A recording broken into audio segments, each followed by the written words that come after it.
headlines. Trump puts tariffs on Canada, Mexico, and China, spurring trade wars. Perhaps. Trump proposes that the USA take over Gaza. The Dirty Dozen. Here are wasteful federal grants funded with our national debt. This is Dr. David D. Shine for Saving America with our weekly update. And with Trump in the White House, seems like every week there is more to report than time allows.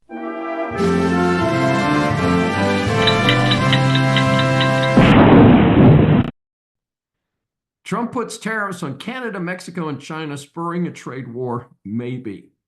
Most of the world knows by now that Trump followed through on his promise to force Canada and Mexico to get tough on border security, cut the flow of deadly fentanyl, or face 25% tariffs starting this week.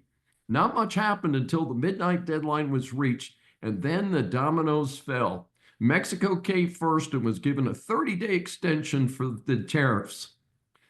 Part of the deal was their promise to put 10,000 troops on the border with the U.S. to cut illegal immigration and stop the flow of deadly drugs. Later in the day, Canada, which had already announced retaliatory tariffs, decided to fold and put troops on the border.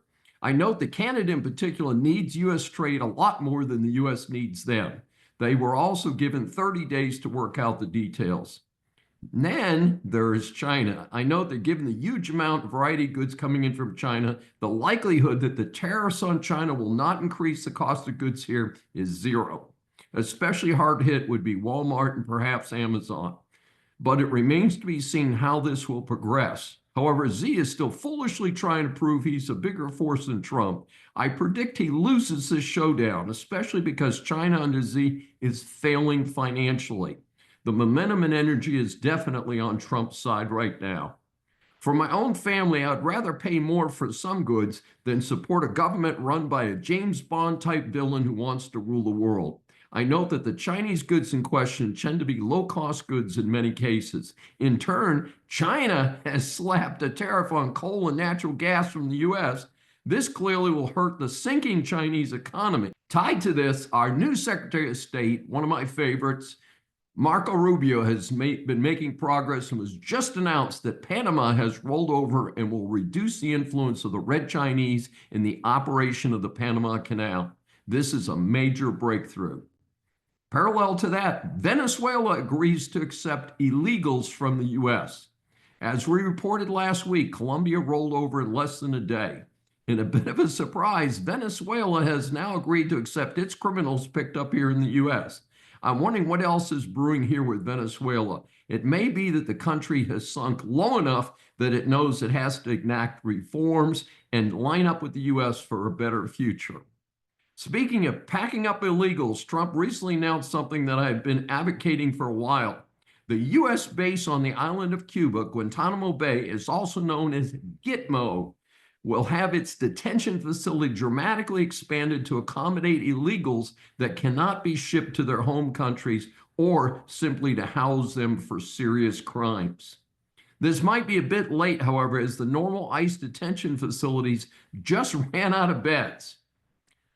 Bad news there. Several thousand illegals who should be out of the country already will now be set free with ankle monitors. Given the many reports recently of criminals cutting off their ankle monitors and committing more crimes, this does not make me feel safe. Trump proposes that USA take over Gaza. I didn't make that up, folks.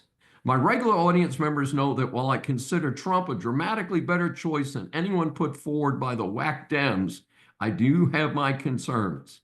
Trump had his first international leader visit, and in this case, it was Netanyahu from Israel.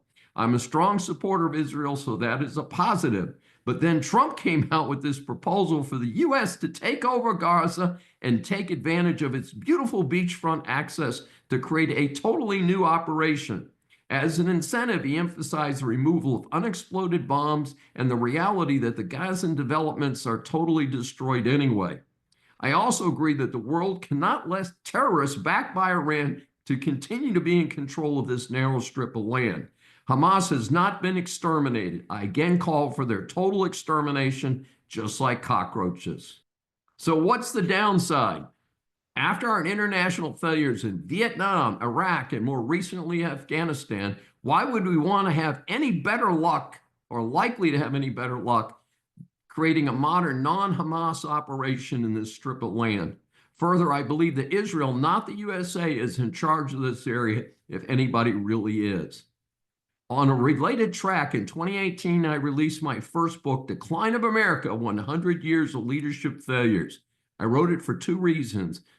One, America's slide into a huge government bureaucracy and our massive government debt. Well, both the bureaucracy and the debt have continued to balloon out of control.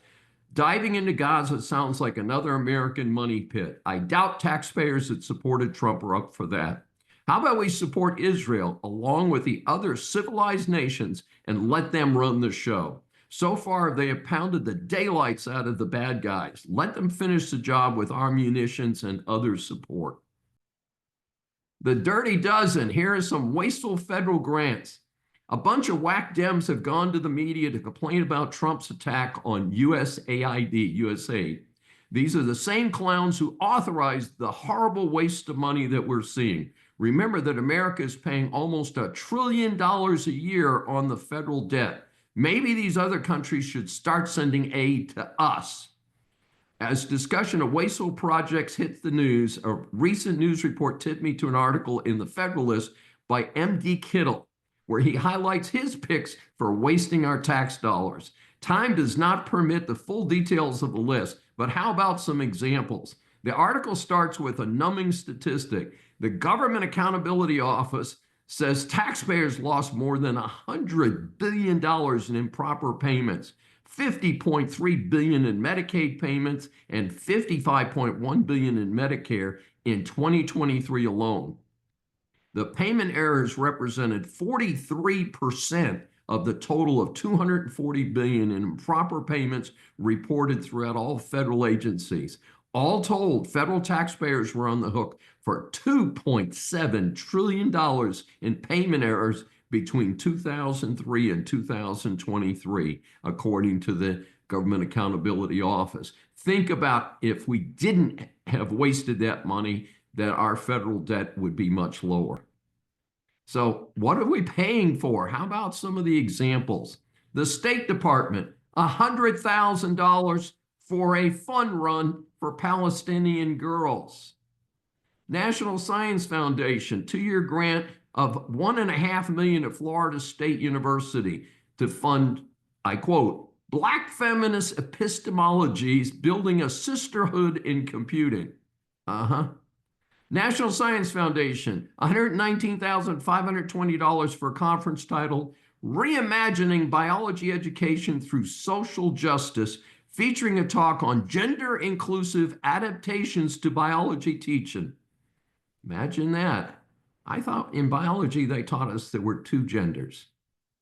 Department of Agriculture, $717,000 to Ohio State University. Money's being used to solve cultural resistance in the USA and Europe that impedes the acceptance of insect proteins as food sources. Folks, how many of us want to eat bugs? Another National Science Foundation, $399,930, let's call it $400,000, to Montana State University. This is a DEI project funded through September 2027 and supposed to honor indigenous knowledge by, quote, infusing native ways of knowing into engineering education, but without engaging in the misappropriation of indigenous knowledge. What about misappropriation of taxpayer dollars, folks?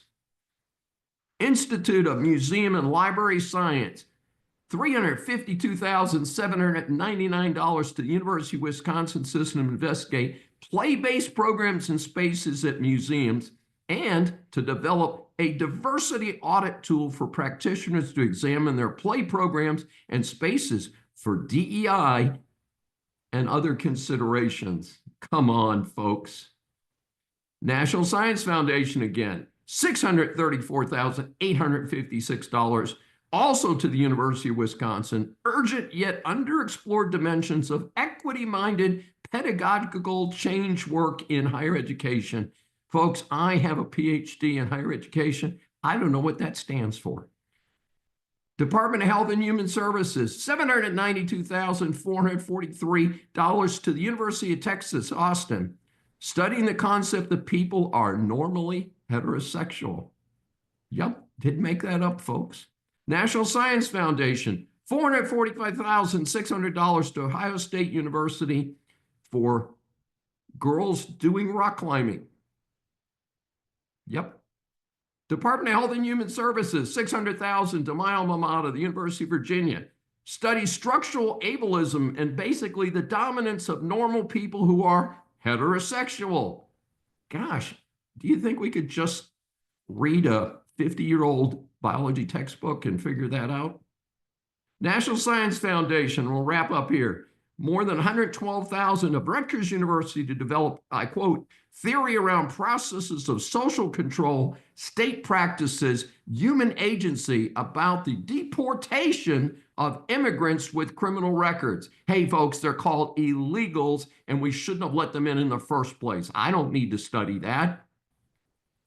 How about some quick hits? Such a breath of fresh air. I caught a quick press conference with articulate, straight-talking Caroline Leavitt, the new White House spokesperson. This is the best person I've seen in this slot in a long time. Our new U.S. Attorney General may be Trump's best pick yet. Another brilliant, articulate, and attractive woman with a list of accomplishments under her belt already. Note that all GOP senators voted for her. However, the only non-GOP vote was from a Pennsylvania senator, the infamous Fetterman. My observation is that we are to bring the country together. Why more Dems did not do the right thing and vote for this outstanding female candidate? What would it have hurt them to cross the aisle just a little bit? Come on, folks. To date, all of Trump's nominations have been approved. The three toughest ones are right ahead. Tulsi Gabbard, RFK Jr., and Kash Patel. Let's see how it goes, folks. Predictions by the pundits is that all three will be approved. I've got whiplash on this one. The U.S. Postal Service stopped accepting packages from China and Hong Kong, and then a day later said, yeah, we're going to put them back on the list without considering the economic implications. And the deal is that as part of the new tariffs on Chinese imports, Trump eliminated an exemption for small packages. This was known as the de minimis rule. The rule waives import duties for small packages valued at less than $800 shipped into the U.S. According to a helpful Newsmax article, the original idea was intended to exempt personal gifts and other items that Americans sent home from trips abroad. The problem is that it turned into a mess since it allowed foreign businesses to sell billions of dollars of small items in the U.S. without paying any duties. Our friends at CBP, Customs and Border Protection, are supposed to be keeping track of all of those parcels. According to the Newsmax article, the CBP reported over 1.36 billion de minimis packages for fiscal year 2024. In comparison, this is roughly a 10 times increase over 2015. This is a tough job to track all those packages, and some type of automated system will need to be used. And again, I do want us to start assessing those duties that come in for commercial purposes. It's only fair, folks. And again, part of the reason for tariffs is to protect U.S. producers. The booty is thousands of small parcels like DVDs, toys, and video games come in from sources around the world. Those are commercial sources, folks, and they should be paying duties. This is Dr. David D. Shine. Thanks for joining me for this special weekly edition of Saving America. As always, be sure to subscribe on your favorite platform. We love to hear from our audience. You can contact us through our website, ClaremontManagementGroup.com.